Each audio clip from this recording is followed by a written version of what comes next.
pocket cheese. I've only had two experiences in my life that I couldn't easily explain. The first wasn't much of a story at all. A friend lived in an old house that had a freezing cold spot on the staircase. There was no air conditioning in the house, but that one section of the stairs was always ice cold.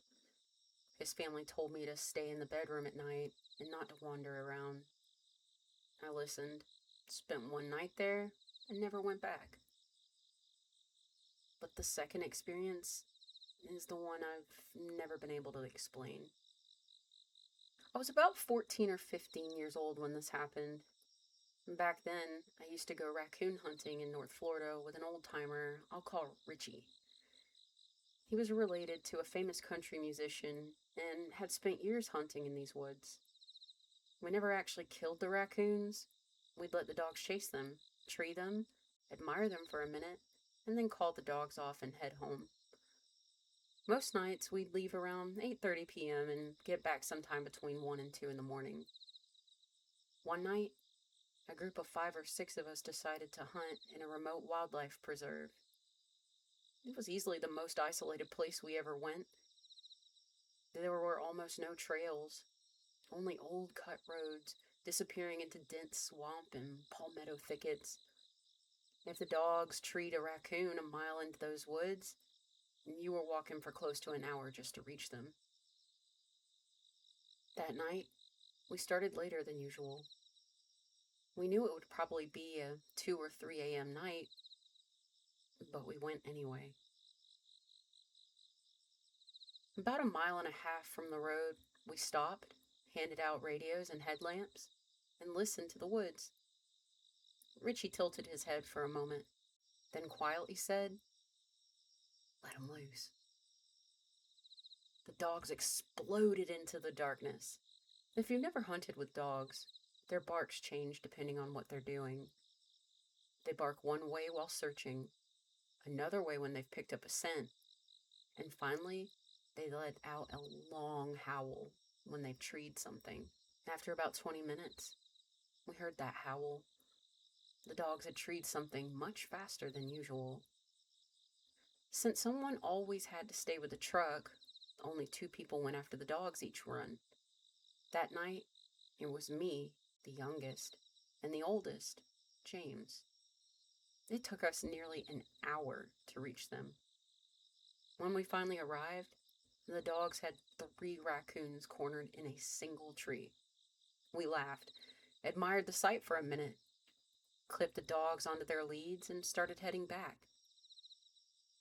That's when everything went wrong. About halfway back, the youngest dog suddenly panicked. He yanked hard on the leash. The other dogs immediately followed. Within seconds, all 3 were pulling in different directions.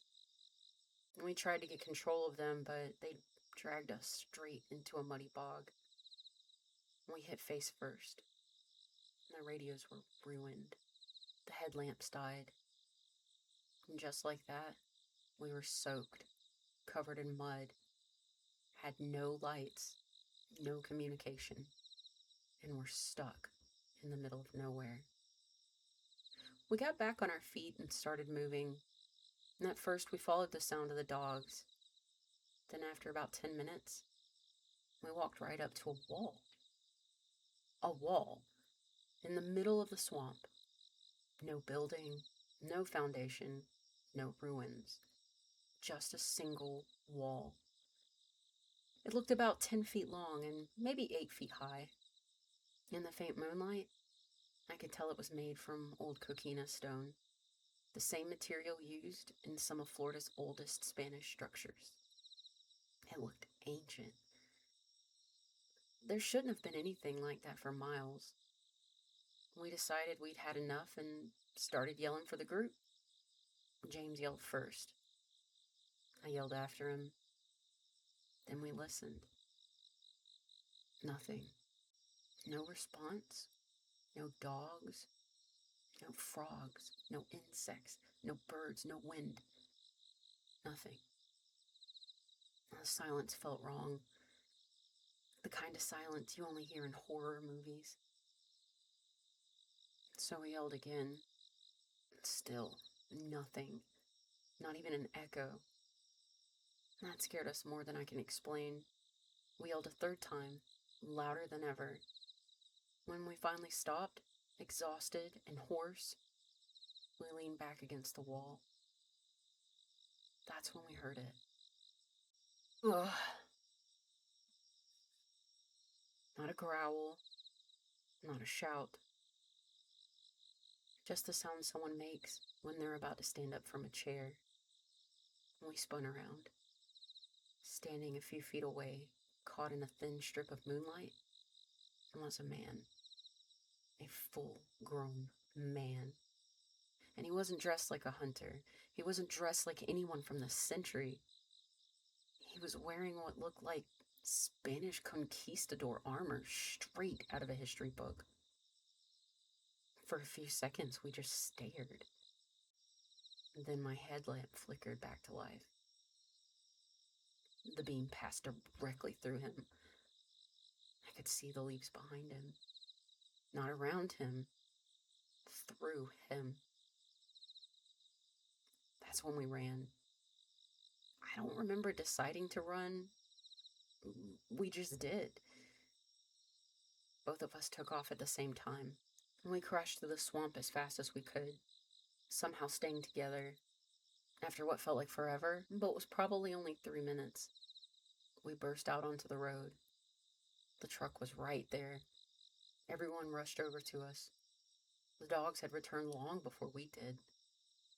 People were asking questions, but we refused to answer. And we told them one thing. The hunt was over. Take us home. Now. Nobody was happy about it, but Richie listened. We packed up and left. About 25 minutes later, we stopped at a gas station. Once we calmed down enough to talk, we told everyone exactly what had happened. Nobody believed us. They said they'd been yelling our names and honking the truck horn for nearly 20 minutes. And we never heard any of it. Not a single sound. Years later, I learned that there had been Spanish settlements and missions throughout that region. Finding an old coquina wall in northeast Florida isn't impossible. The strange part wasn't the wall. It was everything that happened around it. The silence, the missing sounds, and the fact that we couldn't hear people yelling for us or the truck horn that everyone swears they were blasting. And of course, the man. To this day, I don't know what we saw standing beside that wall. What's strange is I still don't believe in ghosts. I don't have an explanation for that night, and maybe I never will. All I know is that 2 scared kids walked into the woods looking for hunting dogs and came back convinced they'd seen something neither of them could explain. Richie never called us liars. He never doubted us. In fact, he handed back the key to the preserve gate and never hunted there again. That was the last summer I ever went raccoon hunting with Richie.